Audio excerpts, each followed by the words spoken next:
I just don't know if I do or not. I ignore so many of my emails. What? I don't know if I do or not. I ignore so many of my emails. I don't think I do. Me too. I wouldn't see it anyway. You're absolutely right. Yeah. That's what's nice about having a wife. It's like, she'll be like, what's this charge? I don't know.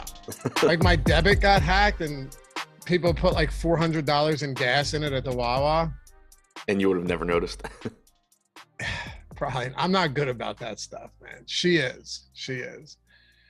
Anyway, hey, what's going on, everybody? Dave Loughran here. It's the NBA Strategy Show presented by No House Advantage. I'm Loughy_D on Twitter, LOUGHY_D for those podcast listeners out there. Joined by Adam Scherer at Ship My Money DFS. Dude, 12-game slate today. This is something. I don't like the 12-gamers all that much. I don't think anybody does. No, me neither. How Like you I've feeling? never, not that I listen to a lot of podcasts or anything, but I've never heard anyone else on other shows or podcasts say like, my favorites are those 11, 12, 13 game slates. I've never talked to anybody in the industry that's just like, oh man, my bread and butter is just when every team is playing. Yeah, I don't really know that anybody likes these. No, they suck. But that's They should just okay. break it up into 2 6-gamers. But you know what? They really should. I was wondering actually if if you look at it today, if these sites have any big, turbo, or are they still called turbo? What's it called? So Turbo normally is like the shitty slate that the contests suck, and then they have Right. like The main night night and sl- early. Yeah, the night slates usually have real nice contests, like the 8 through yeah, 10 p.m. games. yeah. And tonight there are 3 games on that. There's a 4-game Turbo slate at 8, 2-game 8:30 Turbo slate at least on DraftKings, and then 3-game 10 p.m. slate. Are the prize pools decent for the turbo or no? Um, Not sure. Highly doubt it. The biggest one is no, 10,000, 2K to first. Yeah. Yeah, not great. But then, yeah, there's the night slate has to be decent. Usually it's like 50K up top. Yeah, night slate's pretty much always good, no matter how many games there are. How you feeling today? Tired. Yeah. I hate this time of year. Like, I just feel like I'm like constantly sick because it's like 80 degrees yesterday, and then I wake up today and it's cold.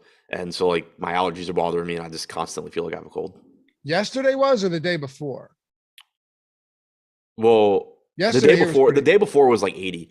I don't Yeah. know what it actually was yesterday, but it was warm. I mean, it was like spring. Yeah, you're getting good weather down there, man. Yeah. Not me. Today It's it's like raining and not warm. snowing here right now. Is it But really? yeah, it's not bad. It's like that slushy snow, we're on the border, but whatever. I feel okay coming off a nice night, nice betting night too. I mean, let me tell you something. Darius Garland is a stud. That Yeah, kid can he's play. really, really good. He's really good. And the books keep setting these props. Him and Cameron Payne, they keep setting them, at lower than you would think, particularly with Garland. This guy just keeps putting up numbers. And what did he have? Like 41 and 13 yesterday? He just continues to crush. So been fun to watch him. Do you think he's okay? So let me ask you this, and then we'll get into this because we don't have all the time in the world for pleasantries here. Do you think Garland could be a number 2 on a championship caliber team? Yes. I mean, like, I don't say it with a lot of conviction, but like with how young he is too. And if I remember correctly, he like barely played in college, so he's like legit young from an experience standpoint. I mean, I would expect him to get better if anything. And he is for sure. He's getting good, man. So Cleveland, maybe they got a bright future out Yeah. there. Evan Mobley had a big game. They're Saw getting some. LeBron. What's that? I said I still think they're getting LeBron. You do? Yeah, I've been saying that since before LeBron said it. You think he's just done in LA?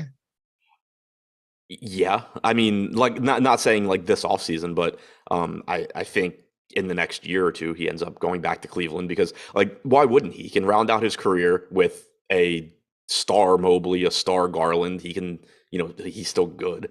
Like there'll be championship contender by the end of LeBron's career. And yeah, you're right, Brad. Payne did miss the points last night. That one I wasn't super high. I like the points and assists or points, rebounds, and assists for those guys because they can rack them up in any variation. And Payne, I like the assist and points, rebounds, and assists. He hit both of those. But yeah, if you were on points, that was a tough one. Wait, Paul Payne D, didn't get there yet? I didn't even see what his line was. I just knew he had 50 DraftKings points. he had, hold on. His point prop was 17 and a half. No, yes, he did. It was 17 and a half. So someone probably bet that late. You get in on these early. Watch my video over there on Odd Shopper too. We were on this one. We're doing well lately. Doesn't last forever, but we'll take it. He had 18 points, 12 assists, and 6 rebounds. So he got there on all 3 of them, obviously end points, rebounds, and assists. I just checked to see what the weather was outside because like I know it was like 80 Monday. It's 39 and raining now. Yeah. Yeah. Yeah. Not fun, man. All right. Paul DZ, great calls on best F and bets yesterday. Thanks, man. More hypothetical zombie apocalypse content, please. Well, Josh and I have a show tomorrow, Adam. So if people are looking to hang out, talk a little bit of basketball, and get into some absolute madness, tomorrow will be the day. I think there are 2 games on tomorrow. I'll be sure to tune in on my flight. Oh, wait. Hold on. Yeah, on what? My flight. Yeah, sure you will. I'll be flying while you guys are on the show. Right. 2 games tomorrow. So, yeah, man. we'll see you there. I guess I'm not even worrying about playing once I get there tomorrow. No. Some fun games, but only 2. All right. I've been trying to stall this as much as I could. I know. It's inevitable. There's no escaping this. So let's do it. Happy to have you guys with us as always. Hit that thumbs up. Subscribe to the channel. And if you want to join, hit that join down below. Free super chats each month, custom emojis, which are pretty sweet. You got one of Adam and me and Ben and Josh and Eric and Greg and everyone out there. And of course, you got the badges that you can see in chat. Not a ton of badges right now. Surprising. Earn those badges. Let's go. And we'll always prioritize your questions and comments along with all of our Discord members as well. Ready to do it? Somebody said if they're Cleveland, they're saying thanks, but no thanks to LeBron. Yeah, imagine playing, like, deciding to just stick with Isaac Okoro or Lauri Markkanen instead of LeBron. Yeah, no. Look, here's the way I am, and I've said this a million times, right? As a Philly fan, we hate, this. Not that you're a Philly fan, but like, we do not like a guy like Sidney Crosby, right? On the Penguins. Sure. Not a guy that you're particularly fond of. If Sidney Crosby wanted to come to the Flyers, I'll pick him up at the airport. Right. Yeah. You got it twisted. If you think that I give a shit, as long as they help us win, that's really all I care about. Yeah. I hated LeBron his first stint in Cleveland because it's back when the Wizards were decent and just kept getting knocked out by the Cavs. But yeah, I mean, if he was like, oh, I want to go to the Wizards, I would get over my LeBron feelings. Of course. That's what I'm saying. I'll get over it. Who's your least liked player in the league that's really good? In the NBA? Yeah. I don't even know. The Wizards are just so irrelevant that I don't really have animosity towards anybody. Yeah, that's a fair point. I don't know if I have one either. I don't know if there's a player that's out there and I'm like, man, I just can't stand him. Yeah, there's nobody in the NBA that, like, if Chris Paul played on a team that, like, regularly knocked the Wizards out of the playoffs, I could see really not liking him. But, like, there's not really guys in the NBA that I could see disliking the way that, like, I dislike Sidney Crosby. So you do dislike Crosby as well? Oh, yeah. Yeah. Well, same division, right? You're a Capitals fan. So yeah, same thing. But if Crosby came to the Caps in his prime, would you be turning him away? Oh, absolutely not. Same goes for Lundqvist. Like, that guy, I was actually at the game in New York when they retired his jersey for the Rangers. You said who? Henrik? Henrik. Yeah, Henrik. Yeah, I know who he is. I just wasn't sure. Yeah. All I really remember from watching the Caps in the playoffs when I was in college is just, like, them being favored and then Lundqvist just, like, not giving up a goal for the entire series and the Rangers winning. Yeah. So, that's the way it works. Marcos, that's a great one. Dislike Jimmy Butler until he joined my team. That's a very good one. Didn't you dislike Jimmy Butler once he joined your team? No, not me. No, not at all. Okay. I dislike Brett Brown for having zero idea how to use him. I went back and actually listened to him on the JJ Redick podcast, talking about how everything kind of deteriorated in Philly. And I agreed with everything Butler said. I love Jimmy Butler. Okay. I think he's cool. He's got that vibe to him. Jordan's shaking his head. Jordan, Jimmy Butler's just cool. Yeah, he is. You give credit where credit's due. Let's call a spade a spade. Jimmy Butler's a cool fucking dude. That's all. If Josh was in the NBA, I'd hate him. I don't. He doesn't need to be in the NBA to hate him. Yeah. He'll be with us tomorrow. And then Marco said he met Tekashi 6'9" yesterday in West Palm. Dude casually bought a Don Julio at the liquor store. Yeah. I'm surprised he can go out in public, unless all of that's just for show. How could he recognize him? Wait, really? No. Oh, okay. I'm going to say. All right. Boston, Charlotte. Here we go. Celtics favored on the road, 7-point favorites, 227.5 total. They are facing a Charlotte team that's on a second of a back-to-back today. Just lost at home to the Brooklyn Nets. Kyrie dropped was it 50 in that game? That's a career high for him, by the way. Is it really? That surprised me. That's what I read. I read that it was a career high. Seems odd, right? Yeah, I would have just guessed he had done it before. Me too. Maybe they just wrote it wrong, but I definitely read it right. What do you want to do with the Celtics, a mostly healthy team today on a 12-game slate? I mean, it's a good spot for them, but the one kind of overarching thing on this slate is it's good. Whenever you talk about prioritizing somebody, it's going to have to be like a very, very clear top tier play just because there's so many guys to choose from. And when you look at Boston, I think that any of the starters, but particularly Tatum, Brown, Williams, are good. Like they should have good games. Their price tags are reasonable, but I also don't think that they really stand out in the context of a 12-game slate. So, kind of just mixing in any of those three, a little bit of Horford, a little bit of Smart, all that stuff is fine, but there's not one guy that really stands out to me. Okay. Thomas Wood said it's not a career high. How many? Oh, it's career high. Okay, 57. Yeah, that didn't sound right. So I don't know where that came from. Don't know where that came from, but there was no way that was a 50 spot. Someone said it's the most efficient 50-point game in history. Maybe they mixed that up, but yeah, I definitely read that. Positive. Yeah, I was gonna say I was just shocked that he had never. Me too. 50. Me too. I 100% I read that, but I don't know where it was, and I don't know, maybe it was just some Muppet out there on Twitter saying that, and I took Draymond Green's definitely a good answer for somebody that you wouldn't like if he's not on your team, but you would if he is. I think the best answer ever for any sport, like in recent memory, is probably Tom Brady for a lot of people. Yeah, kind of like in a different way, but yeah. Well, people just hate when someone's so good. Right, exactly. What about but like he's not I never found him like particularly annoying on the field. Like me to neither. watch. I also, and see, this is, the bias side of me, began to like him a lot more once the Eagles finally got a win over the Patriots. Sure. Yeah. Yeah, and I mean, I could only dislike him so much because Washington never matters. Yeah, right. Soon enough, man. You'll get there. What are you now? The Generals or Commanders. The Commanders, yeah. Yeah, the Generals are in the replacements.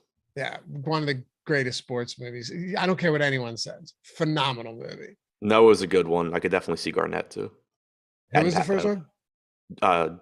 Joakim? Yeah. Yeah. Oh, that's a good one. Yeah. Pat Beverly's a good one. Yeah. He is.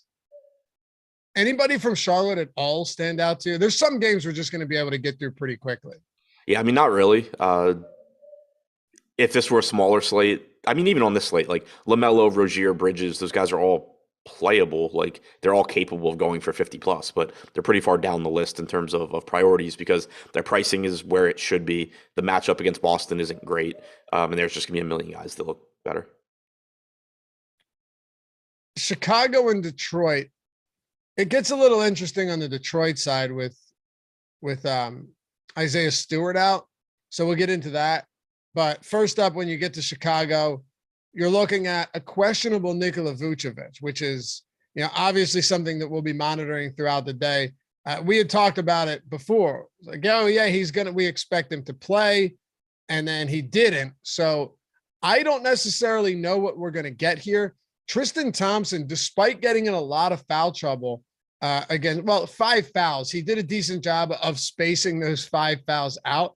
But this was, again, against Joel Embiid. Thompson closed that game out, Adam, played almost 30 minutes. So there is something to be said here that if he is active, and I don't know if they're going to need to do this against Detroit, the entirely different situation with Joel Embiid and then going to Marvin Bagley or whoever they start. But if Vooch is out, what do we want to do with a guy like Tristan Thompson?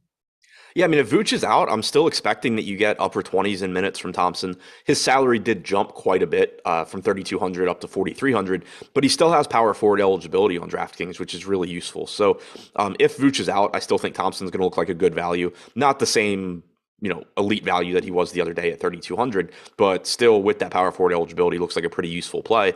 If Vooch is in, maybe they play Thompson alongside Vooch a little bit. We'd certainly seen them be doing that recently, but I doubt that it would be enough for me to want to get there at 4,300. Okay. Yeah, I think you're probably right about that. And I do think this matchup is a little bit different. Like, what were their alternatives to Joel Embiid? I mean, they tried to go to Tony Bradley. That went horribly. So then they just went small, and they had Derek Jones and DeMar DeRozan in there, and basically just said we're not going to stop him one way or the other. Right, right.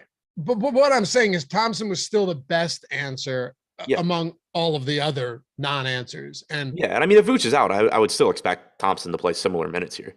Okay, that's what I was asking. You do think he'd play similar minutes? Okay. Yeah. I was saying if Vooch is out, I think he plays similar minutes. If Vooch is in, he probably plays a little bit alongside Vooch still, but it wouldn't be enough for me to want to get there at that price. Do you like DeMar or Loughran or anybody?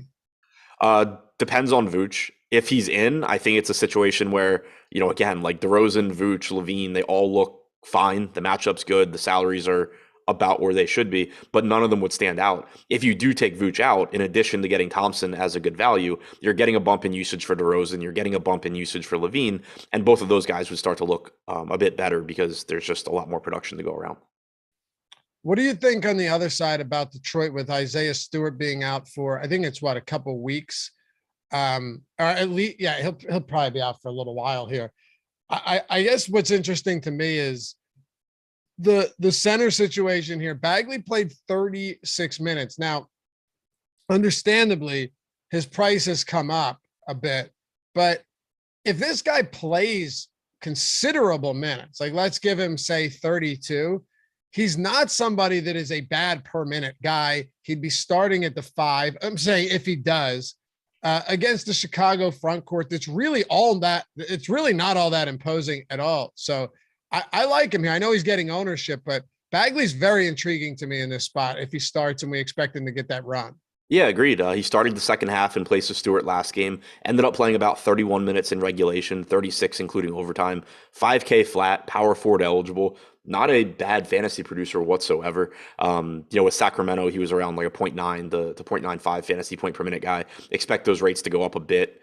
With Detroit, I'm pulling it up now to see exactly how he's done, but you don't have quite the same level of scorers on Detroit that you have with like De'Aaron Fox on Sacramento. Since coming over, Bagley's averaged 1.03 DraftKings points per minute, 23.5% usage rate, 14% rebounding percentage. He'd look like an excellent value if he's in the starting lineup here. The Pistons are 6-2 over their last 8. Like they're playing legitimately good basketball right now. Did not know that, and that's very surprising. They just beat Atlanta. They beat Toronto. They beat Boston. They beat Cleveland. I knew they'd at least been hanging in games. I didn't realize they were actually winning them. Yeah, not only hanging in games, they're and let's be fair, they're not blowing teams out, dude. Right? Like this is all 1-2 possession games. But no, they're legitimately playing well.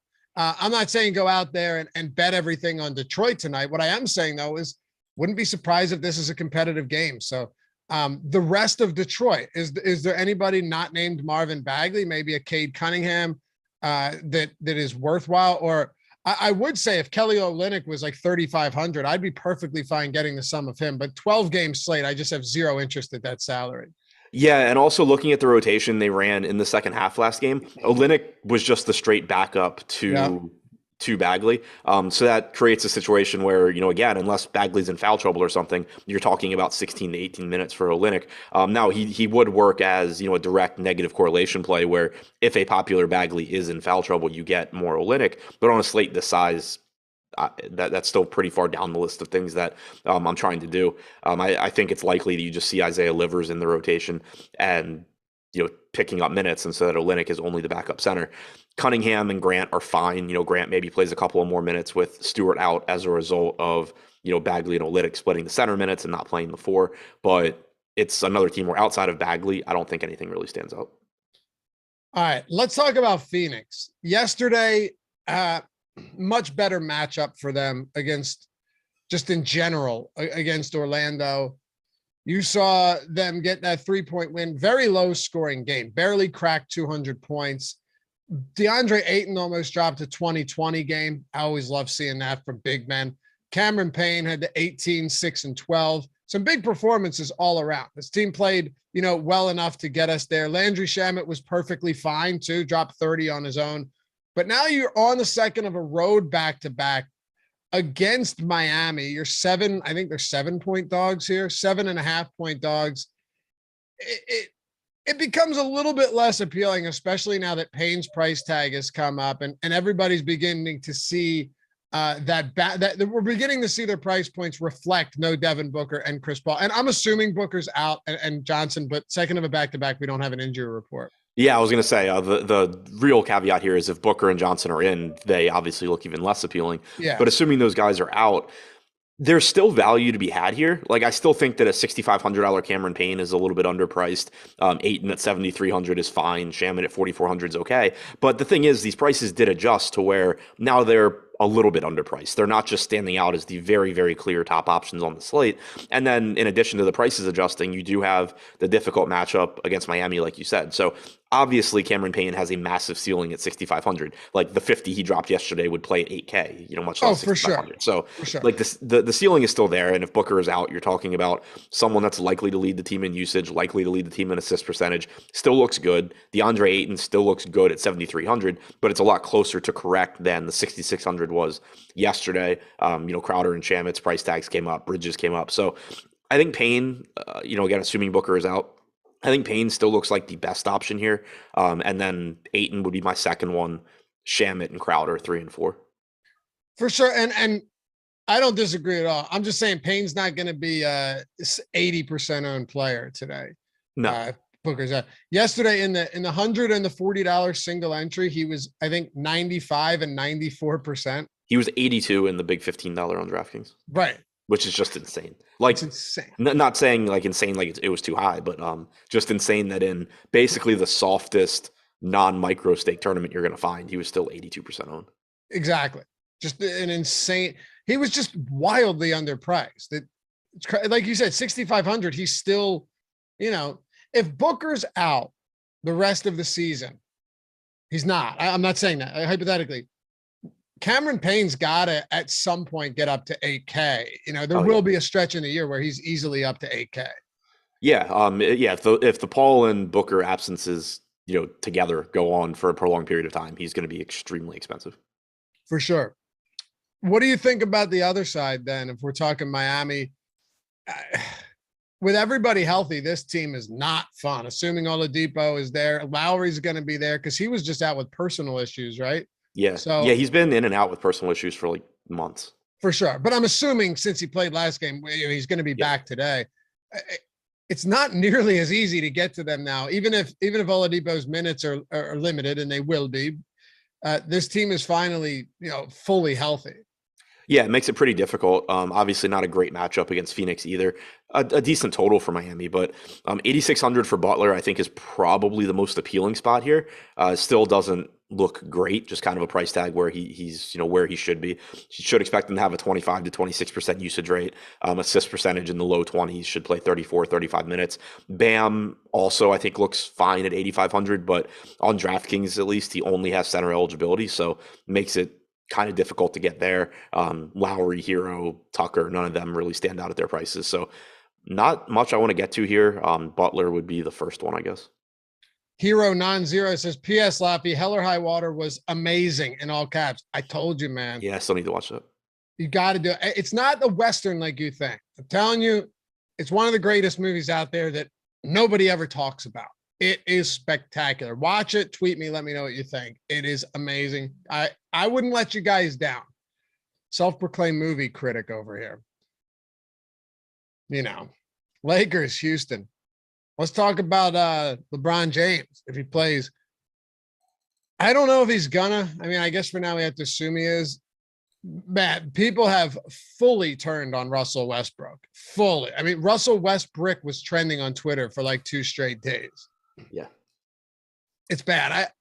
I don't know what to think anymore. If LeBron plays against Houston, I have interest. If LeBron's out and Westbrook plays against Houston, I definitely still have interest, as ugly as that seems. This is not a good basketball team by any metric, but Houston's even worse. Yeah, if LeBron's in, he looks very, very good. 11-6 on DraftKings, still only small forward eligible, which makes it a little bit more difficult just because it's one position, but at least there's typically not as much opportunity cost at forward. I really just have no idea how LeBron only gets one position, but he's averaged 1.5 to 1.6 DraftKings points per minute in the games without Davis this year. Great matchup against Houston, like you said. And if the Lakers are going to win games, like it just has to be LeBron doing everything. Everybody else on this team is absolute garbage, with the exception of maybe Malik Monk. Just a horrible team outside of LeBron. And if they're going to make any noise the rest of the season, he has to be doing it all. So I think he looks very good. If he's out, then yeah, you're just going back to Westbrook, I think, especially on FanDuel at 6,800, 8,500 on DraftKings. He would be underpriced if LeBron is out, but at least closer to correct. And you still wouldn't feel great about it because he just sucks. Like, it's unbelievable how bad he's gotten. But what happened to him? I don't know. I mean, guys that rely solely on their athleticism typically don't age well. But like last year with Washington, I mean, you can say what you want about if he can be he can't be the best player on, a playoff team or a contending team. But at least last year with Washington, like, he was doing stuff to just like get them in game, keep them in games and win games. Like, he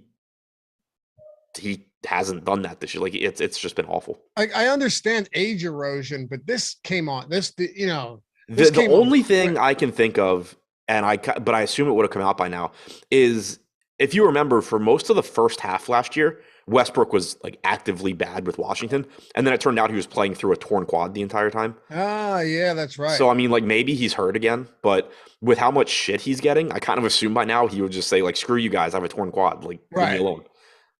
He's an Iron Man, though, always has been, right? Yeah. In terms of playing through anything. Oh, yeah. Because but like, we did this for a while last year where it was just like, man, Westbrook is washed. You're right. And then in the second half, he was like good because he actually healed and was better. He wasn't just good, he was fantastic. Right. I remember a stretch there where you just play. Do you remember that one stretch where you just played Westbrook every single night he was on the slate for like a month straight? Yeah. Yeah, he was like just back to basically being himself. So that's the only thing I can think of, is maybe he's just playing through an injury. Maybe he re-aggravated the quad or something. But yeah, it's a pretty insane drop off from what he was the end of last year to now. But one way or the other, I mean, against the Rockets, if LeBron were to sit, I'm getting back to Westbrook and just hoping for the best. Monk would look good if LeBron is out as well. I think Westbrook gets a little too much hate just in terms of people not appreciating his legacy in the league. I know he's never. I'm not saying he should be viewed as one of the like all-time greats, but you remember him chasing history for the triple-double record? That was so exciting. Like, he, just in terms of what he brought to the league from an excitement perspective, like, an Allen Iverson. Is Allen Iverson the greatest ever? No, but when Allen Iverson played, you wanted to watch him. And there was a very long stretch there where when Westbrook was on the court, you damn well better sit down and watch Russell Westbrook play. Yeah, exactly. And it's weird. The hate on Westbrook now is weird to me because I used to kind of dislike him back when he was, with OKC and putting up ridiculous numbers, just because like I didn't think he was as good as people hyped him up to be. So like I kind of just, disliked him then. But once guys like that start to drop off and, not be hyped up anymore, it's not like I personally dislike the guy or something. Like, I'm not rooting for him to fail. Like, nobody talks about Westbrook like he's the best player in the league anymore. So like, I don't understand why there's still so much animosity towards him. Me neither. Listen, when it comes down to it, he's one of the most exciting players to ever play the game. He is. Yeah. And yeah, like, to your point, like, you don't have to be the actual, best or in the top 5 conversation to like appreciate what he did or has done in his career. And to appreciate what type of enjoyment he brought to watching the actual game. Like, right.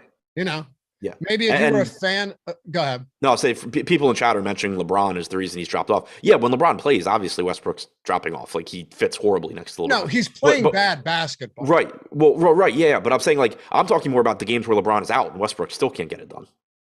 Doge King NFT said, Iverson's not one of the greatest ever, ? LOL. No, he's not. He was awesome.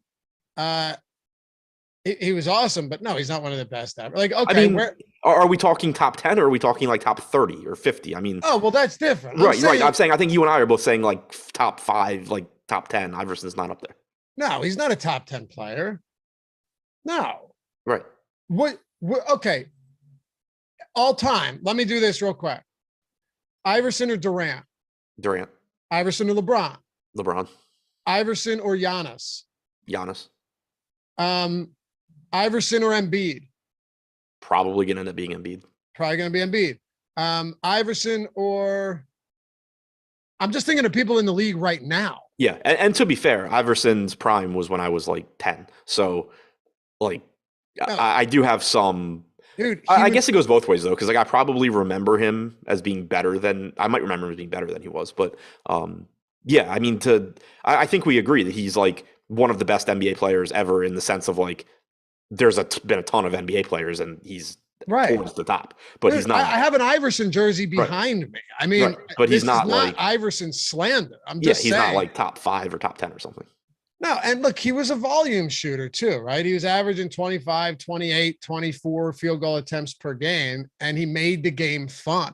Do you know how many people became basketball fans because of Allen Iverson? Did you see the clip with Giannis recently? No. Oh, I don't know where they were, but I don't know if it was like before a game or something, but Giannis went up to Iverson and told him he was the reason he like started playing basketball. That's awesome. Yeah. If you were to say the most, okay, if you were to say who are the most influential basketball players ever, Allen Iverson's top 5 in my opinion. He's definitely up there. Right? He's got to be. He brought so much to the game. So much to the game. But no, he's not top 10. Yeah, I mean top 30, sure. Yeah, top 30, yeah, but not top 10. No. Because if you make him top 10, if for those of you in chat, give me your top 10, include Iverson in it, and I'll take a look. I'm curious now. But yeah. It's not slander to say that at all. No, saying somebody's not in the top 10 out of however many thousand NBA players there have been is not slander. Right. That's all.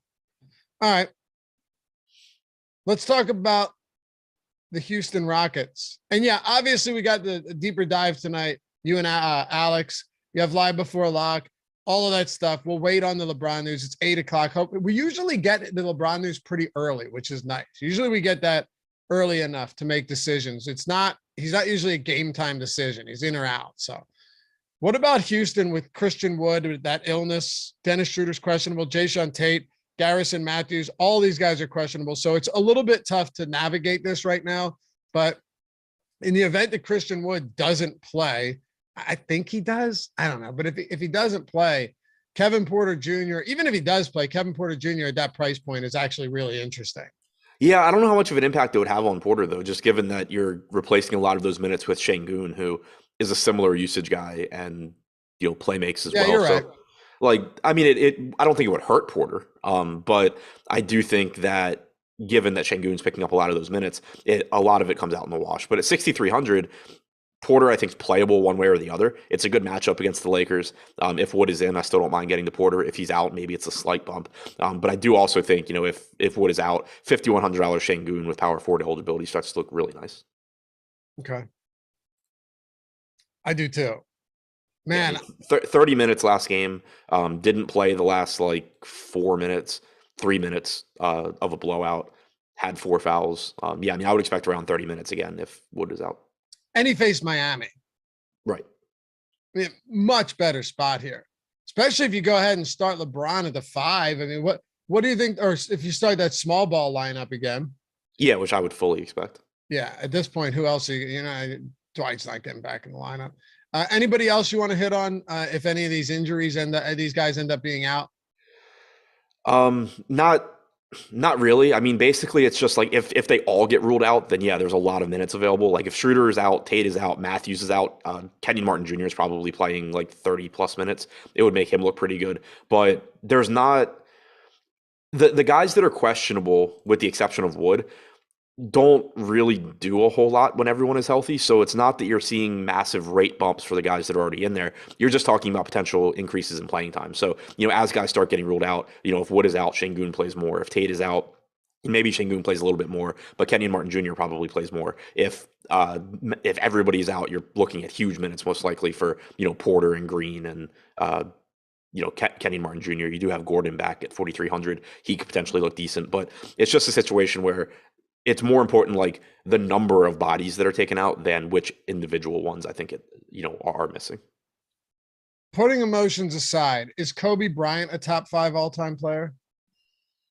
Borderline. Okay. I would say probably top 10.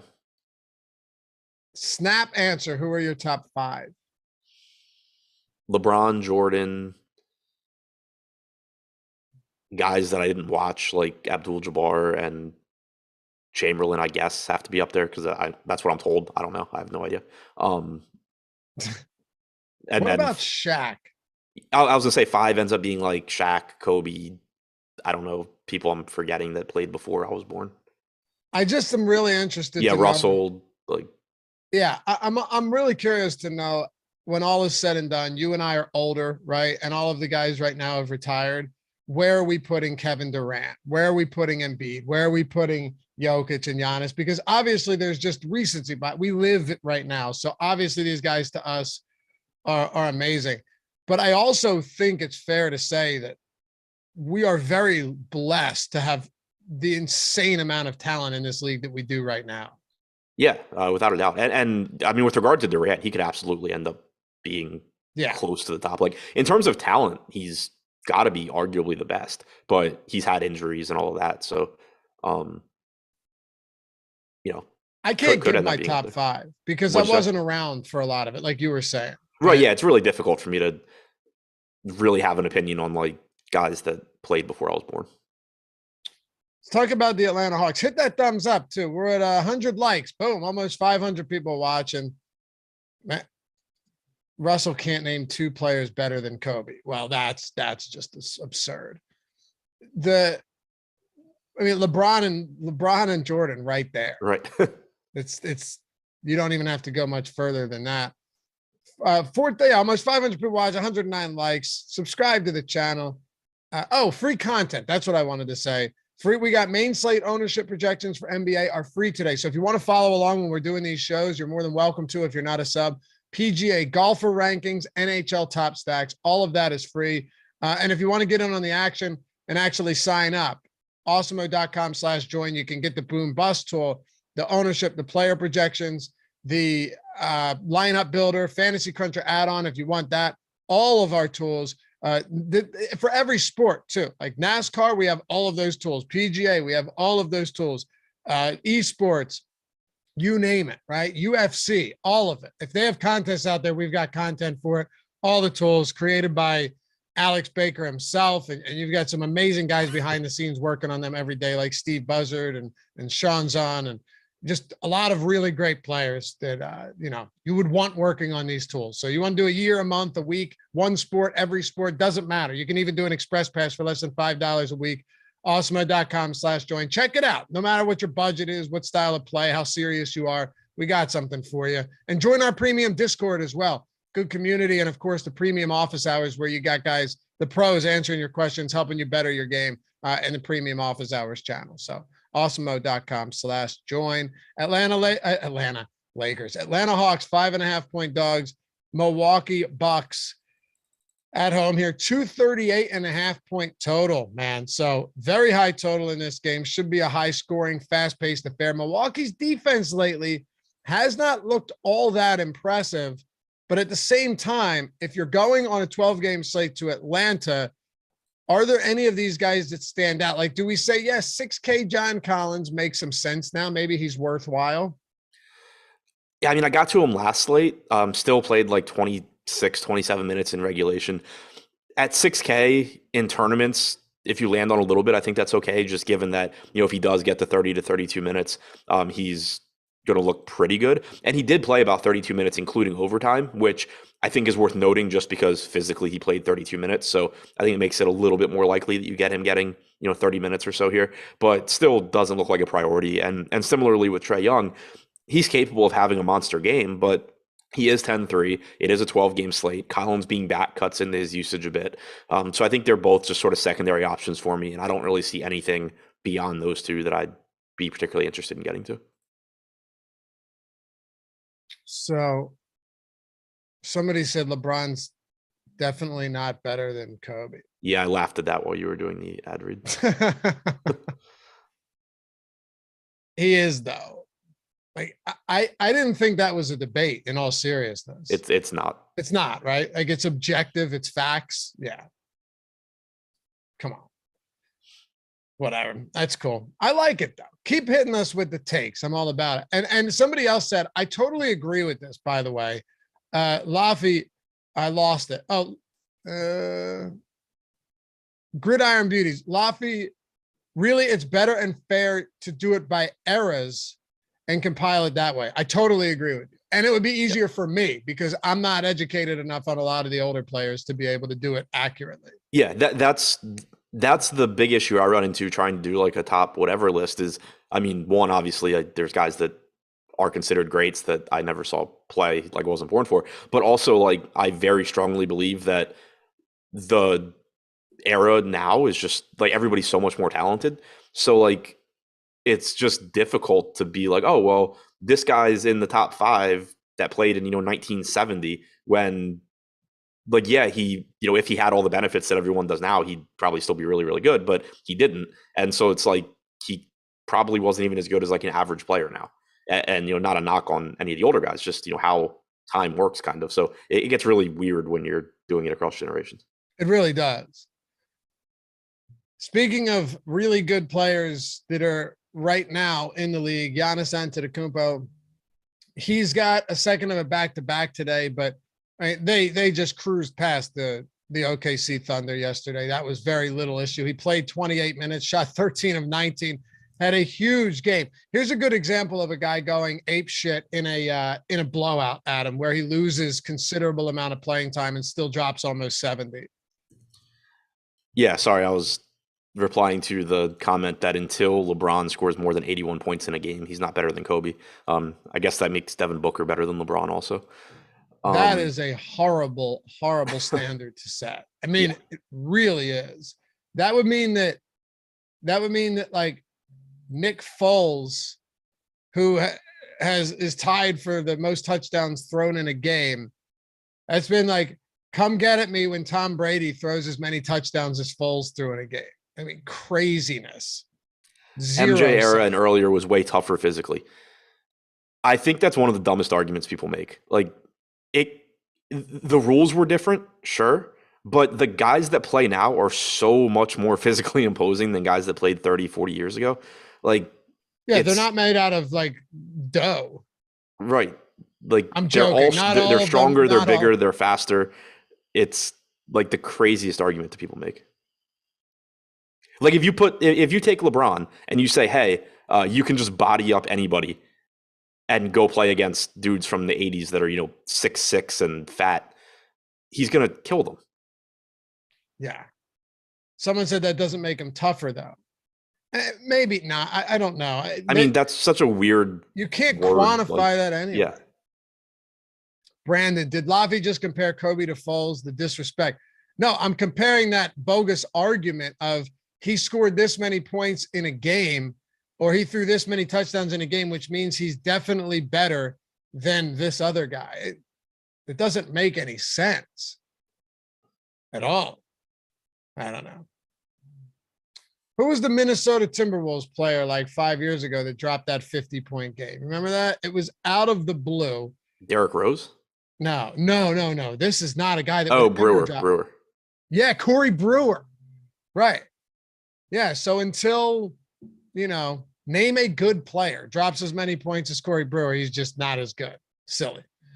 Do you like anything from Milwaukee at all today? It is a high total. Yeah. I mean, Giannis still looks good. He always does. My interest level in him will partly depend on LeBron's status, because if LeBron is in, I think they look pretty comparable. I'd still give the edge to Giannis for 400 more, but it would be pretty close. If LeBron's out, then obviously you don't have them competing with each other, but Middleton at 8K still looks pretty good. If Wara is starting again at 3,500, he looks pretty decent. No issues with Holiday and Portis either. So I think Giannis, the priority out of the main four guys, but anyone starting from Milwaukee, assuming that they're not named like Wes Matthews or something, is, I think, pretty decent. Tommy David Walker says, Dave, who's tougher, you and me as kids or the kids today? That's a fair point. If you're driving with your kids right now or something, just turn down the volume, okay? Because I don't want to be offensive, but it does feel like kids today are kind of turning into pussies, Adam. I don't know any kids today. What? I don't know any kids today. Probably a good thing. But I just what by kids I mean like this TikTok generation. I mean, sure, but like I also don't know teenagers today. Like I have but you've seen some stuff. I mean, the problem is that it's all sensationalized. So it's like you only see what's on TikTok. I guarantee you, you go out to the Midwest, or you go out to like any place where it's not like just TikTok life, and you're gonna find kids and like teenagers that are just as tough as anybody was back then. So. Yeah, exactly. You're still just stereotyping based off of some person you saw on TikTok. Right. That is true. All right. Let's I can't read that out loud, but that was fun. You'll know what I'm talking about.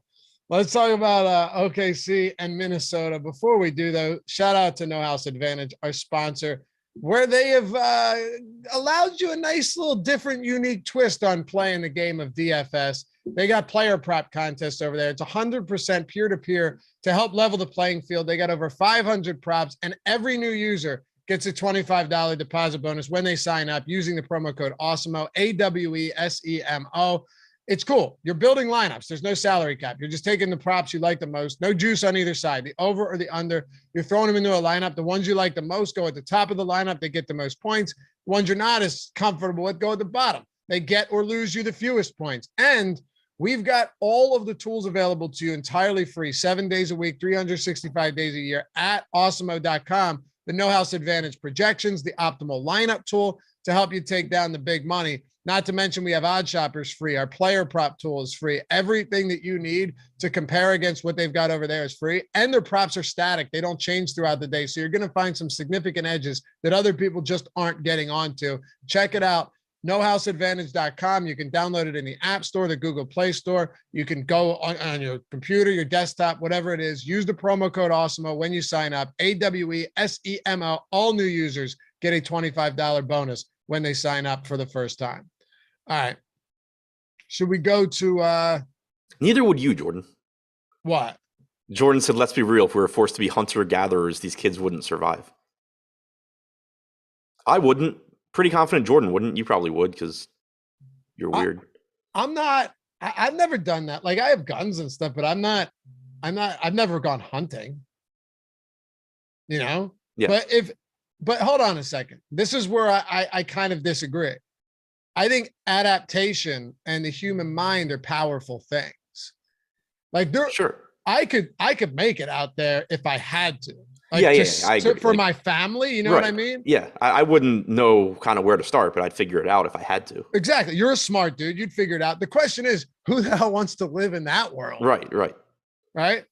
But could those TikTok kids would shoot their own foot off before they found the closest squirrel at them. Come on, let's be honest here. But again, that's just, I feel like this whole TikTok thing, it's just a very small like subsection of society that people believe that's what everybody is now. Yeah. And I mean, to be fair, when we were in high school and like you had MySpace and video games and shit, like older people were still saying like, oh, these kids don't go outside like we used to. And then now we say the same thing because they like, don't go out and play football or whatever. They just stay in and do whatever the hell they do and dance on video. But like my point is just like, every generation makes the argument that theirs was tougher than the one before when really it's still just going to be about individuals. When you're talking about like 6'7" prime athletes, I think they're all pretty solid still. If this generation of kids was sent off to World War II right now, how do you think they'd fare?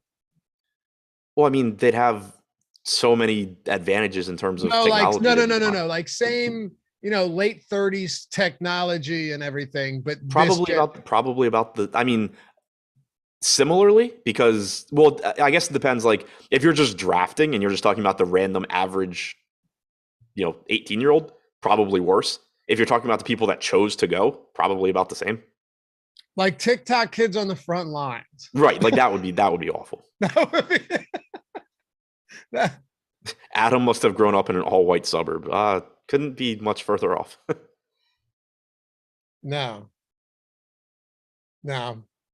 Anyway, let's keep going here. OKC and Minnesota. So a bunch of like Giddey's out for a while. Adam, still no update on him. Lou Dort, we got word yesterday. He's done for the year. Kenrich Williams seems like he could be out for a while. Ty Jerome, not to say these are all like significant players, but he's done for the year. They're just all dropping like flies. Listen to me. I know chat's getting interesting, but we're running late to say the least. Just bear with me here. It is a fun conversation though. So I'm happy to go back to it at any point in time. Can we just applaud SGA for no matter what the score is in these games, he's still playing big minutes. He's still dropping 30 plus points every night. Look at his scoring total since he's returned from that layoff. 32, 36, 37, 29, 33, 33, 33. Yeah, he's been great. And, obviously Giddey being out benefits him. Usage goes up, assists go up, but he's really good. And you get to see that more when Giddey is out and SJ has the ball in his hands more. So, 10-2, you actually got a little bit of a price drop as well. Yeah, it looks pretty good. I think I'd probably get to him before I get to Trae Young, although it's pretty close. The matchup itself isn't bad, but it's another situation where like individually you do get probably a very annoying Patrick Beverley defending him for a bit. But overall, I think SJ looks pretty good here. Anybody else you like? Not really. If Roby starts at 5,500, I think he looks okay. But other than that, I think prices have pretty much adjusted here. Gridiron Loughy, TikTok's a platform for comedy. It's a copycat model, no originality. Everyone trying to be act. I think TikTok, maybe unpopular take, is making people dumber. I think I honestly do. Like I think it's making people dumber. And I'm not so sure that's an accident, Adam, but that's a conversation for another day. Minnesota Timberwolves. What, Jordan? He's spitting his water out over there. Listen, I'm just saying what everybody else is afraid to say. Not that they'd be afraid to say that, but what everybody else is thinking. Let's be real here. There's no way anyone could look at TikTok and say, this is good for society. I support it. You're nuts. You know what else is nuts? All these questionable players from Minnesota. Is there any way at this point that we can even analyze them right now? Or do we just assume that everybody's in? For now, I'm just assuming everybody's in. I don't really know what else to do with it. Beverly, Edwards, Prince, Russell, Vanderbilt, all questionable. I'm glad this is an 8:00 game. Hopefully we have news. Do you even want to talk about them right now? We have none of them pulling any ownership at the time to begin with. Right. It's kind of, if they're all in, then it's just another one of these teams where clearly you're not going to be upset if you get to some Towns or some Russell or some Edwards, or some Beverly, but none of them are going to stand out. Where they do start standing out is, if Edwards is out again, you get a usage bump for Towns. If both Edwards and Russell are out, Towns is just doing everything offensively, and you're getting a bump for Beverly. You would get more playing time for Vanderbilt if he's in. You would get a bunch of run for McDaniels if he's in. Beasley at 4,800 would probably start if they're out, if Russell is out. So potentially stuff opens up here that looks pretty good, but if we assume everybody's in, nothing really stands out. Let's talk about Orlando then and the New Orleans Pelicans. Man, it's crazy on 12-game slates how some teams are just essentially non-existent, right? Like they're on the slate, but they're not really on the slate. And I feel like that's a couple of teams we talked about already. If Jalen Suggs is out, how good of a value does Hampton become? He plays a lot of minutes. Doesn't do a ton with them. Yeah, the issue is what he does with them. He sees a drop off in assist percentage when he's playing with Anthony, as you would expect. 3,600 though is just, it's still a good value if you're going to get around 30 minutes. Okay. Look, if Suggs plays though, Wendell Carter Jr. has been a guy that's just been very impressive. He's essentially an instant double-double at this point, and I can understand wanting to get a little bit of him, but kind of an awkward salary on a guy like Wendell Carter Jr., even though I don't hate the spot. The whole team is kind of underwhelming to me. Yeah, I agree. Like I still think Cole Anthony at 6,900 looks decent. Um, he looks better if Suggs is out, but it's still pretty close to a correct price tag, even if it's a little bit underpriced. Same can be said for Wendell Carter Jr. Yeah, there's not a whole lot that stands out. I think Hampton as a value, if Suggs is out, is probably the guy that you're getting to first. So Brandon Ingram for New Orleans missed yesterday's game with that hamstring thing. Now they're on the second of a back-to-back. I mean, I think this is clearly one of those spots where you just might not see him. McCollum's played 143 minutes with Ingram off the floor since he came over at the deadline, 33% usage rate, fantasy points per minute. He's at, what's he at? He's got 1.52. I mean, these are sickeningly good numbers. 44% assist rate. I understand the sample is not insane, Adam, but if Ingram misses again today, McCollum's price came down since yesterday, and he's facing Orlando, both of these teams on the second of a back-to-back. I really like CJ if Ingram sits. Yeah, so do I. Like he looks fine. He looks pretty good if Ingram's in, but if he's out, usage rate goes up, assist percentage goes up. He's playing a lot of minutes, and he's just looked really good. I tweeted it last night that earlier in the year with Portland, it seemed like McCollum had kind of taken, lost the step and just had sort of plateaued in terms of his talent. But he'd been very, very good since coming to New Orleans. I would like him even if Ingram's in, but I like him a lot if Ingram sits. Do you like anybody else here? I think 7,400 for Joval looks pretty good. It's a nice matchup against Orlando. Not that it matters, but you saw what DeAndre Ayton did to this front court yesterday. You could certainly see similar production from Joval. If Ingram is out, you do get a usage bump for Joval as well.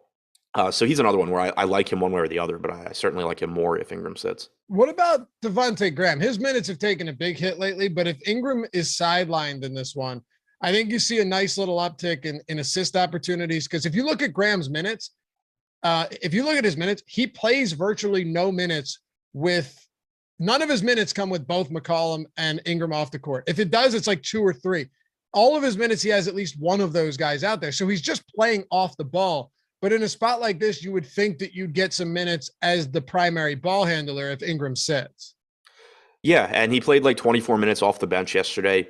Big time blowout, by the way. Yeah, I'll say probably plays a little bit more if that game, down the stretch, if that game were competitive. And at 3,900, the minutes are just really useful, even if you assume that he's still taking a backseat to McCollum and he's going to have a lower usage rate most likely than Joval. Just getting those minutes. I mean, he had an 18.5% usage rate yesterday. I think that's pretty much in line with what you would expect, even if Ingram is out. But just getting him to, let's say, 26, 27 minutes at 3,900 ends up looking like a pretty good value. He would close this game, right? I would expect him to. Because it would be him over Hayes? Over Snell. Oh, I'm sorry, Snell. Yeah. Or Hayes. I mean, like you could, there's plenty of iterations they could go to, and I think it would partly depend on the score as well. But, you could get him over Snell. You could get him over Hayes with Snell moving down to the 4. If the game's competitive. I think there's a lot of different ways that Graham could end up in the closing lineup. Because oftentimes Hayes doesn't close, right? He'll play like 26, 28 minutes and not close. Right, yeah. I mean, the closing lineup at the end of the first half yesterday was Graham over Hayes and Snell was in. Right. Yeah, and they just got smoked. Like that, right. None of them came back. They emptied the bench at the start, like complete emptying of the bench at the start of the fourth. Well, before that for a lot of these guys, but yeah, I think Graham could play 30 minutes if Ingram's out. I think he played over 16 minutes in the first half last game. So I think Graham could get to 30 minutes here and 3,900 if Ingram sits. And I wouldn't be shocked at all if Ingram's out. So that would be interesting. Would Herbert Jones or anybody become more appealing to you if Ingram's out? He's just such a big factor being out. It's a huge piece being sidelined if he is out. Yeah, I mean, Jones looks a little bit better just because I would expect him to play a bit more. Obviously, yesterday we only got 24 minutes, but if this game's competitive, I think you get a couple more minutes for Jones. He's still not a great fantasy producer, and he's not somebody that's likely to take on, a bigger usage role. He had a 9% usage rate yesterday. It's just not the type of player that you're expecting to really pick up a lot of Ingram's slack, but he is pretty cheap, and I think probably does play a couple more minutes if this game's close and Ingram is out. I think it's a bigger bump though for guys like McCollum and Valanciunas and Graham. Yeah, I 100% agree. Let's talk about the Knicks and the Dallas Mavericks. We're making decent time here. New York Knicks. Who knows what the hell happened with Mitchell Robinson last game? At this point, it doesn't matter. But Alec Burks, Barrett, Randall, Fournier, it's a tough team to want to get to today. I will point out that I love what I'm seeing from Barrett. I think he might actually be the real deal, which would be good for a Knicks team that has been starved of quality basketball players for some time now. But I don't really want to pay for him there today. I'd rather just get to McCollum, especially if Ingram's out, and a bunch of other guys in that range. Yeah, I mean, Barrett's playing huge minutes. He's playing really, really well. He has close to a 30% usage rate without Kemba or Rose on the floor, but the salary has started to adjust. He's up to 8,200. It's a game that's likely to be played at a slow pace. So you can still get a good game from RJ Barrett. He does have point guard, small forward eligibility, which is really useful, but I think it's just more difficult to get to him both because of the size of the slate and just because of this particular matchup. The Knicks only have a 104 implied total, which is one of the lowest on the slate, if not the lowest. Looks like they are second to Portland, I think. So just not, pretty difficult team to get to. I mean, Randall's priced up now to where, like, we know the ceiling that Randall has, but you're paying the same price basically as you would for Trae Young or Shai Gilgeous-Alexander, who just produce at much higher rates than Randall does and also have a little bit better matchups, at least in the case of Gilgeous-Alexander. Robinson at 5,200, I still think is interesting in tournaments. I don't really understand what the hell happened last game. I think he was sick. Just picked up 2 fouls in 2 minutes and never came back. Did it not seem like he just wanted out and was like, the best way to do this is pick up 2 quick fouls? Yeah, and then just never came back. Never came back. But he's listed as questionable now. If he plays, I don't really know what to do other than assume that he's good to go. And if that's the case, then everything we've said about him before applies. There's always foul risk on him, but when he's not in foul trouble, he's likely to give you 30 plus minutes. At 5,200, he's a very, very high upside option. Sure. What about on Dallas? Luka Doncic. Yeah, this guy is just en fuego lately, crushing it. And you've got 2 back-to-back games smoking the Warriors. Well, they smoke them, but they beat them handily. And then a nice convincing win over the Utah Jazz. Thanks, almost entirely to Luka Doncic. He's just been spectacular, man. And the one way I always phrase a question like this for you is, when we've got a lot of high-priced options, where does Luka slot into it? He's certainly close to the top. Like, I think he's pretty comparable to Giannis. He's $300 more on DraftKings, I believe. The matchup in terms of pace isn't great, but Luka just does everything when he's out there. You've been seeing him play at a really, really high level for a while now. He looks great. Like, there's nothing wrong with getting to Luka. A lot of it's just going to come down to, what value opens up on this slate. Because so far, we haven't really had a lot of cheap guys that you feel really good about, around 3,500 or 4K or anything that would make it easy to get to Luka. And obviously on a slate of this size, it increases the chances, just because of raw numbers, it increases the chances that, guys in that 8 to 9K range go for 55, 60, just because there are so many of them. It becomes more likely that one of them will do it, which would make paying up for Luka a little bit less appealing. But assuming some value does open up because we have 12 games, Luka clearly looks good. Yeah, that's a good point. And to speak further to that, you look at Maxi Kleber, he's pulling double-digit ownership right now at 3,800 because there isn't a lot of value. Yeah, exactly. Do you like Maxi? Do you like any of these other guys? Also, Jalen Brunson questionable, so we'll stay tuned. What happens? You confused me. I was like, I thought we were talking about Dallas. I didn't even know Philly was playing. What did I say? You asked if I like Maxi, like Kleber. No, I didn't. I said no. I said. Okay. Yeah, you said you like Maxi, and I was just like, wait, what game are we on? Oh, okay. I got you. I don't know if I said Tyrese Maxey. No, you just said Maxi. Yeah. But I'm saying Kleber's like 12% right now at that price. That ownership will come down if we get any semblance of value, for sure. Yeah, and also minutes potentially could be impacted by Brunson's status. Like, if Brunson is in, obviously that's someone that's soaking up 34 minutes. Dinwiddie would still be playing in the mid-20s. So potentially you get, Kleber just playing backup center minutes or close to it. But he is pretty inexpensive at 3,800. Even if he plays 24 to 26 minutes, he does look decent there. But like you were saying, as soon as more value opens up, and it almost undoubtedly will, that ownership's going to come down on him. It's a little interesting though. Dinwiddie with Brunson out last game played 40 minutes. Yeah, and he played 36 the game before that with Luka out. So I guess I'm saying 6,500. He's the same price as Campaign. Yeah, I think Dinwiddie's fine if Brunson misses. Yeah, me too. Let's talk about Toronto. Not that we want to. Yeah. Van Vliet's questionable. Malachi Flynn's out. OG Anunoby is out for who knows how long at this point. And they've got a matchup against the San Antonio Spurs. They're 1.5-point favorites, so we should get a competitive game here. 229.5 total should be relatively high scoring on top of that. When it comes to this Toronto team, that's just been, ultimately a thorn in our sides for a while, ever since the All-Star break, really. If Van Vliet is out and you've got the same, Boucher, Barnes, Siakam, Birch, Gary Trent lineup, what do we want to do with them? Play them and immediately go to the bar. I mean, this team's just been so frustrating, but they play so many minutes. And, I think part of the reason that they've been frustrating, I mean, for one, it's not even like they all fail, every night. It's just really difficult to pinpoint which one or two are going to do well.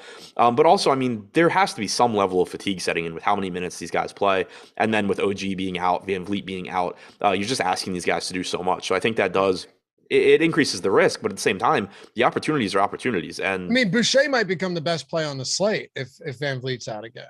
Yeah, certainly possible at 4,900. I mean, he started and played 36 minutes last game. That was a situation where I didn't know exactly how to handle that because we hadn't seen it without Flynn, and without Van Vliet and without OG.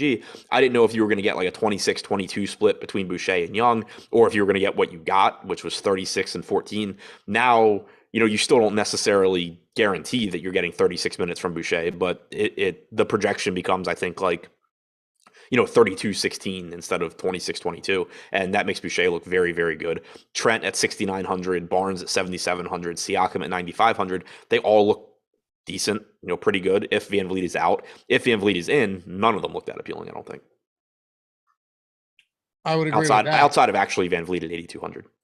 Yeah, I would agree with that entirely. So the Van Vliet news is huge with Malachi Flynn already out. I mean, it's big. But aside from that, I don't see a whole lot worth talking about. Do you think with the Spurs we can? So all of these high price guys, and there's a lot of them today. Is it going to be tougher to get to DeJounte Murray? And do you like anything from the Spurs? You can rip through this team. I'll just sit back and listen. Yeah, I mean, it's tougher to get to Murray in the sense that, again, there's plenty of pay up options you can get to, so the opportunity cost is higher. And then the same thing I was just saying about Luka, where there's just more mid-range guys that are going to look good as well. But all of that said, Murray still looks very good when you're talking about someone that averages 1.5 to 1.6 DraftKings points per minute, likely to give you 35, 36 minutes. He is a little bit cheaper than Luka and Giannis. So never going to say don't play Murray or, not a good player or anything. But just in terms of overall exposure to him, I think you're going to end up getting a little bit less than you have on recent slates just because of the sheer size of the slate. Beyond that, I don't think a whole lot really stands out here. We have Devin Vassell probable. Lonnie Walker is probable. Bates Diop is doubtful. He doesn't matter anyway. So assuming that Vassell and Walker end up playing, you're back to having, 30 to 32 minutes from Vassell, mid-20s from Lonnie. On this particular slate, I don't think that makes them really stand out. It's pretty much Murray, and then, if you get to a little bit of Pirtle or Keldon Johnson, that's fine. But Murray's the pretty clear one guy for me. All right, 3 games to go. Andrew Kang, I agree with that, where he's like, yeah, David Robinson was quick, explosive. If he grew up today focusing on shooting and ball handling, who knows? Yeah, look, there's a lot of players, Adam, back in that in eras previous to this that weren't asked to shoot threes. It was completely foreign to them. They weren't asked like Joel Embiid's been doing to take the ball up the court. So it's not to say those guys couldn't have done it. We just it's not.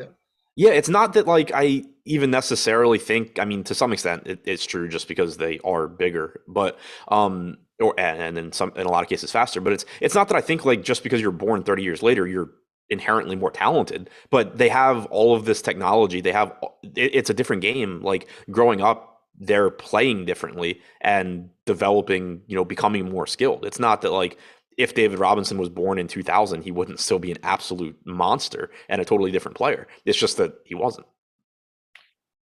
I know there's a scientific reason for this, and I've just never looked into this. Like, I don't know, evolutionary purposes or whatever reason.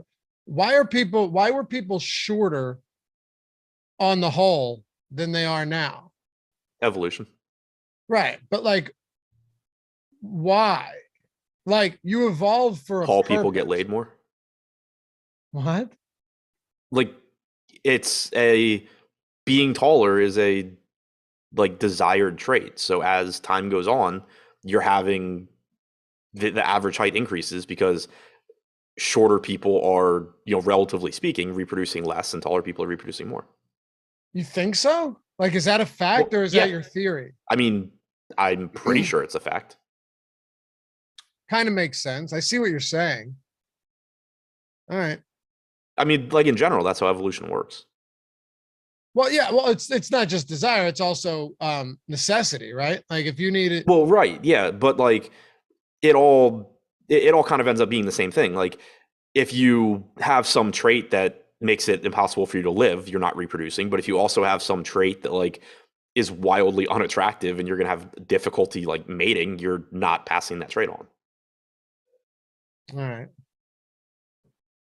All right. So I guess Jordan's the last of his kind. What? So, from a mating standpoint, you said if you have some, grotesque traits. Yeah, got it. I'm just kidding. Jordan's a handsome man. Grotesque. If you're into the Kim Jong-un types. Oh, don't do that. Grotesque is my new favorite word, by the way. Is there any better way to describe something that you just think, he is grotesque? I had a new favorite word and I already forgot what it is. It's whatever Probably Dustin good. Poirier tweeted the other It's probably a good thing that you forget. You know what I'm talking about. I don't think I do. I had sent it to you. Poirier tweeted it after Covington called him a cuck the other night, and I can't remember what it was. It was some like Jamaican like slang. Bumaclot. Yeah. Ben was on his show calling people jackaboons or something. DFS Goku, yo Loughy, that was low as fuck. No, it was, dude. Jordan takes nothing I say seriously because nothing of it is serious. He knows that. If somebody really was just a heinous looking creature, I would never say that to their face. I have enough respect. Jordan's a handsome guy. All right, 3 games to go. Denver, Sacramento. Let's make it happen.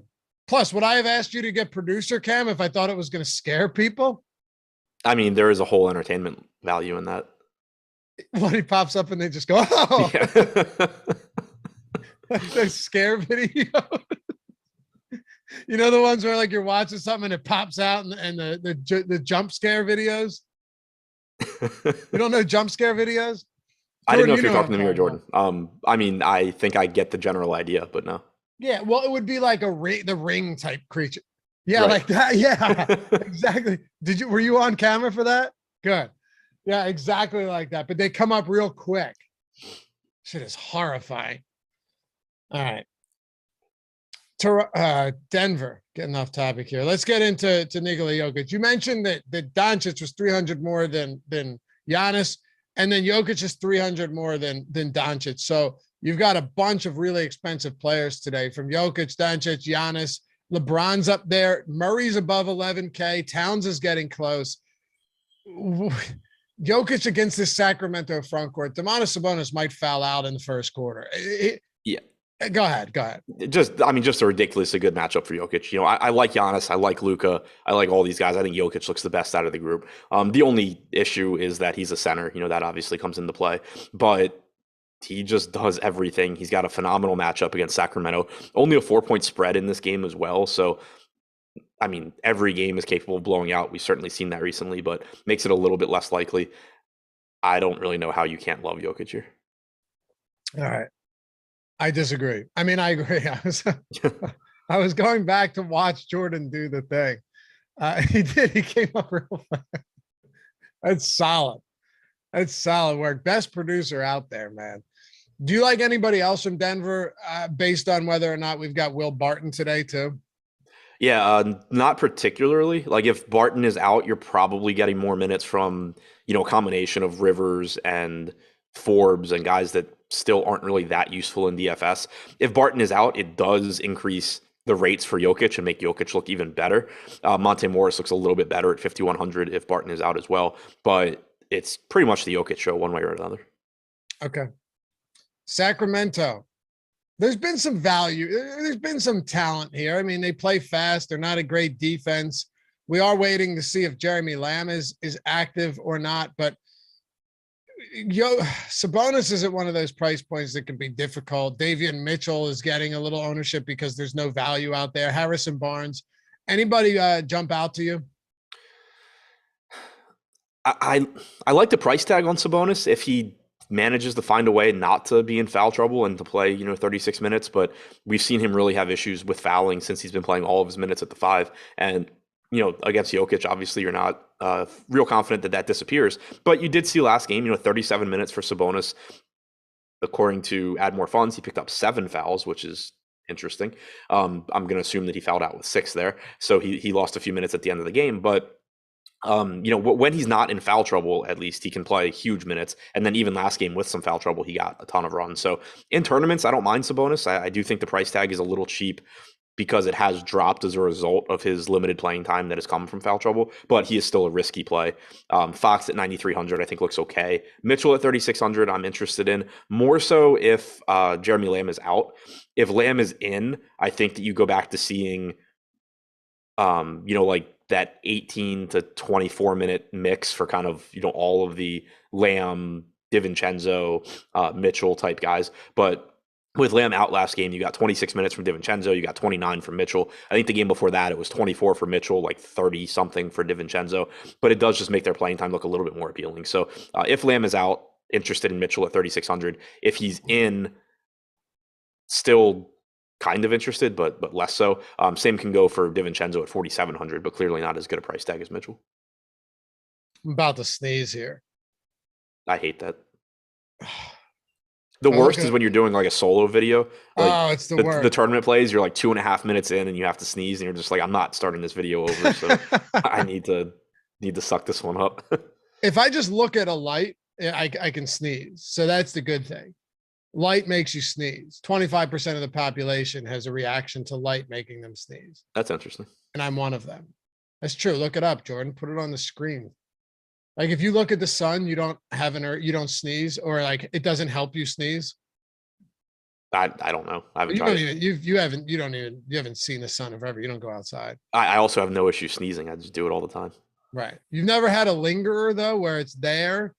And you kind of at that point just want to sneeze. You don't you don't want it to go away at that point. Like it's here. Let's get it over with. It lingers. Just stare at the light. Portland's a 17-point dog. They're so bad. Dude, this team is atrocious.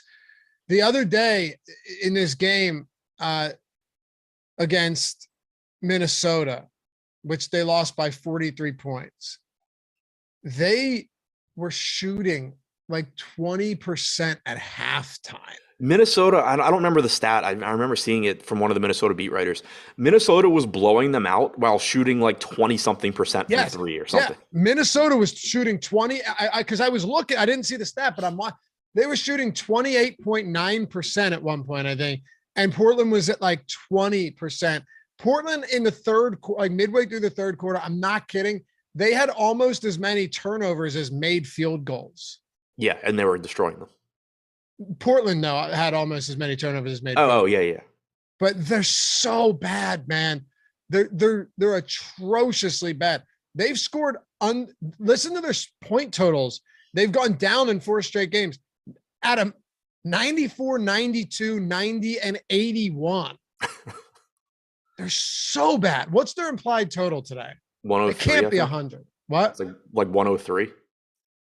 Even that against Utah seems like a stretch. 17 points. I mean, I might even lay the points on Utah. That's how bad Portland is. It's insane. It doesn't mean we haven't found some value there, dude, but this is bad.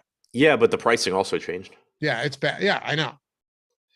Yeah, I mean, and we have Simons questionable. I'd seen people mentioning Brandon Williams in chat. If Simons is out, then yeah, you're probably getting another 32 to 34 minutes from Brandon Williams. He's close to a point per minute guy. The matchup does suck, and the price tag's up to 5,500. So it's a situation where if Simons is in, I don't think you can play Williams at 5,500. It's not like when he was 3,800, he can just get there in garbage time or whatever. If Simons is out, you can go back to Williams, but again, he's at a price point where there's at least some risk, even though he would still be underpriced. 7,700 for Hart. If Simons is in, is really difficult. If Simons is out, then it's a situation where, like, if somehow Portland is in this game and you get 36 minutes from Hart, he's probably having a monster game, but it's just so difficult to expect him to play more than like 30 minutes given how bad this team is. And at that price tag, he's probably still not getting there if he only plays 28 to 30 minutes. Eubanks and Watford started alongside each other last game. That got you 28 and a half minutes from Eubanks, about 30 from Watford. Their salaries have come up as well. They're okay, but don't really stand out. Ellaby at 4,200 didn't see his salary move. He should give you 30 to 32 minutes. I don't think that's a bad price tag, but given, like, I thought there would be more value on this team, given how shorthanded they are. But if Simons plays, it's still pretty tough to get to much of anything, I think. Oh my God, you're right, Ryan. The Blazers are 1.5 games out of a play-in spot. Somebody in chat like 2 weeks ago said that you used that as reason why, like, the Blazers aren't tanking. But it was like the day after they made up that Nurkic had plantar fasciitis and that someone else was out as well. So, like, I think it was Bledsoe with like his foot, and then they were like, oh yeah, and by the way, so does Nurkic, and he's not playing anymore. They clearly don't care about making the playoffs. If you don't think they're tanking right now. Yeah, and I mean, to be fair, it was before like this recent stretch, but Gotcha. but somebody was, yeah. But it was like a game or two after they had ruled out Nurkic out of the blue, and someone was like, yeah, but they're like in the 10 seed, like they need to win this game. It was like they do not care. Right. And now he'd probably agree with you now. Right. This is atrocious. But the Jazz, at this point, you're just hoping the Jazz get 3 quarters and they all just destroy them. Again, when it comes to blowouts, if there's one team, I've been saying this for a couple of weeks now too, so this isn't new. If there's one team where you go, this might, maybe I should think about a blowout. This would be one of them, because it's not really even an NBA team right now. No. But even them, like, the one thing, like last game, yeah, they just got absolutely destroyed. The game before that, I think it was against Minnesota again. It was close until the fourth quarter. Yeah, they ended up losing by like 14, but at the half, I think they were winning, and it was a legitimate game. No, you're right. You're right. I'm just saying that they're so bad that it wouldn't shock me. But you're right. Anything can happen. Utah can just miss. There's a million different ways, but either way, that's kind of besides the point. I don't even think Utah's that impressive today to begin with. No, and one thing I will mention, and I mention it with Utah a lot, Quinn Snyder does typically give his guys fourth quarter run at home, regardless of the score. So you're still not talking, like, if this game is out of hand, you're not talking about 35 minutes for Mitchell, but he probably does still get like 30 to 32.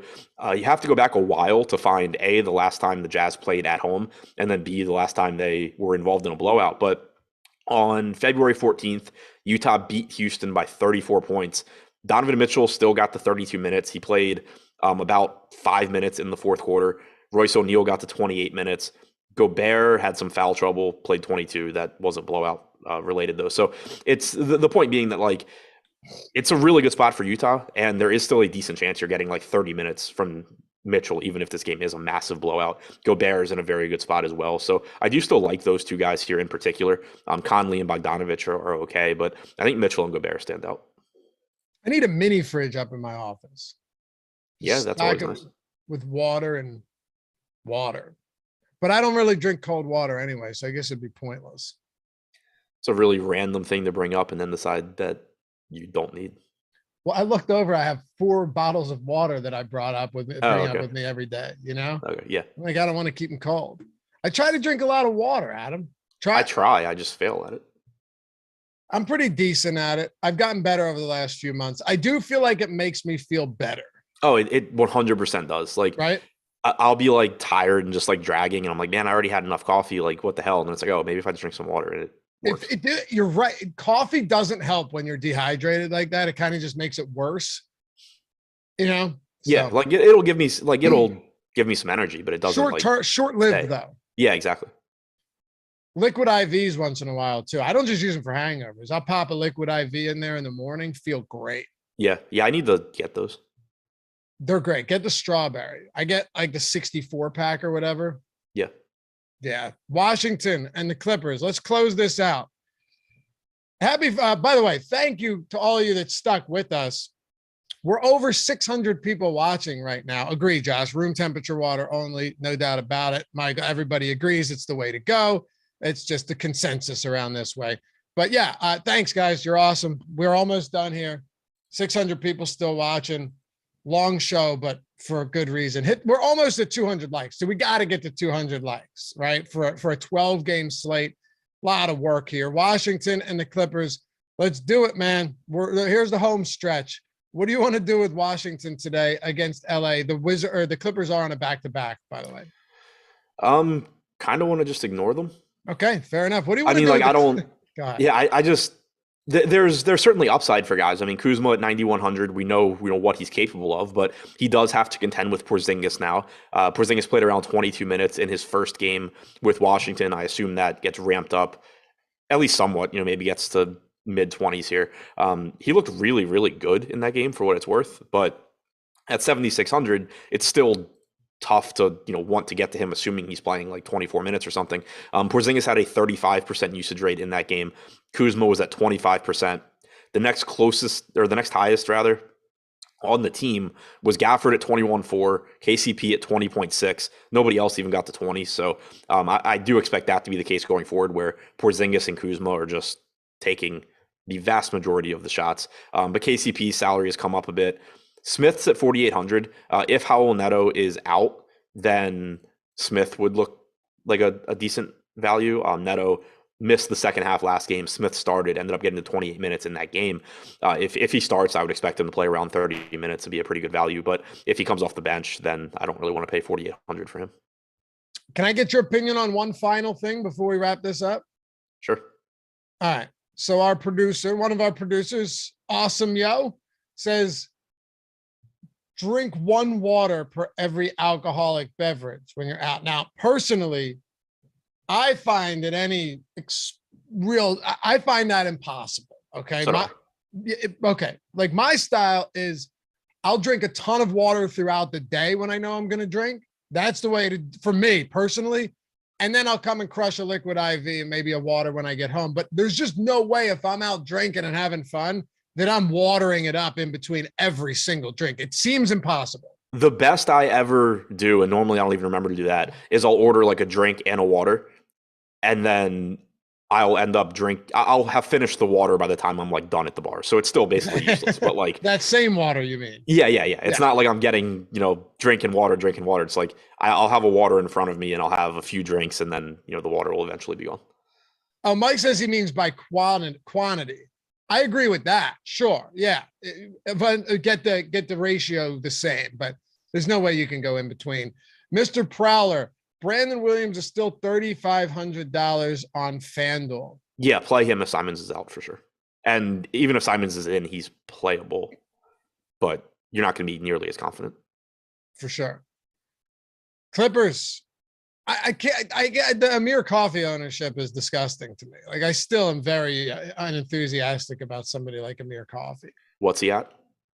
17% ownership. I know he's played 30 minutes in back-to-back games and it's Washington. Don't get me wrong. I think he's sub 4K. All I'm saying is I'd like for some other value to open up so I don't need to go there. Yeah, agreed. And also, I mean, like yesterday he played 30 minutes, but that was a blowout where maybe he'd be in the closing lineup. I don't know. Is Covington questionable or is he already out? Covington. So he's, well, we don't have a injury report. Right. Yeah. At least I didn't see one, but he said Tyronn Lue said he doesn't know how long he'll be sidelined for. So I'm just assuming he's out. Right. And I think it was personal reasons. So it's kind of just like, it is. Yeah. So yeah, so I mean, if he's out, I do think it makes it more likely that somebody like Coffee and potentially Luke Kennard get a few extra minutes. You still only got 16 minutes from Kennard yesterday. Brandon Boston was in the rotation. That I think was to be expected, but yeah, like Coffee looks like a decent value, but I'm still not particularly confident in him. I think from a projection standpoint, I'd end up going to like 26 minutes, and it just kind of makes him look average. On DraftKings, I don't see much that stands out from the Clippers, even though it is a good spot, just because Jackson's up to $8,800. Like he's $200 less expensive than Donovan Mitchell. Zubats is priced up to 6,800. You're basically at the DeAndre Ayton price point for Zubats, the Joval price point. Makes it really, really difficult to get to much from the Clippers. On FanDuel, I know pricing has been a little bit more favorable on them. I'm looking now to see if that's the case today. Because it is a good matchup. And yeah, you have Reggie Jackson at 7,100 there. Certainly makes him look like a pretty good option. 4,600 for Marcus Morris, I think is a good value. So those two guys look much, much better on FanDuel than they do on DraftKings. All right, man. And if you guys are into that, that card breaking game, breaksofgod.com will give you 30% off your first break if you go there and use the promo code A30. That's breaksofgod.com. Get you 30% off when you use the promo code A30. You have shot to potentially net a couple $100,000 with less than $100 investment, because you're breaking boxes where you don't have to buy a $1,500 box or case themselves. They got all sports, and you can get in with a slot option for under $100 to get a shot at hitting big money premium sports trading cards for a fraction of the cost of those expensive, hard to get boxes. They're all from sealed boxes are broken from sealed premium boxes, live on Instagram, and shipped directly to you for free when the live break is over. They're limited though, so take advantage of this. And to learn more about how you can do it, go to Awesemo. Dude, this is a long ass show. Jordan's looking at me like, man, you suck. Go to breaksofgod.com. Use that breaksofgod.com/A30, breaksofgod.com/A30. Get 30% off your first break, and follow them on Instagram at Breaks of God. All right, man. We did it. Good luck in the finals, bro. Thanks. Take it down. Yeah, hopefully that would be fun. Jordan, Klein, appreciate you, bro. You on a bunch of shows today? No? Oh, all right, cool. Me too. We'll see you back here soon. Remember, check out that Odd Shopper video if you like that betting stuff. We've been having some fun with it. We're crushing lately. Can't last forever, but we're gonna ride that wave till it crashes. 8 times filling in for me today. Check that out. I'll be back tomorrow and Friday. We got the Locks Before Lock show at 4:15, Deeper Dive at 5 o'clock, Live Before Lock at 6, and PGA Live Before Lock at 8. All day. We're running it, fellas. Stick with us. Have a good rest of the evening. Well, or day. I don't know. I'm tired. We'll see you back here tomorrow. Peace.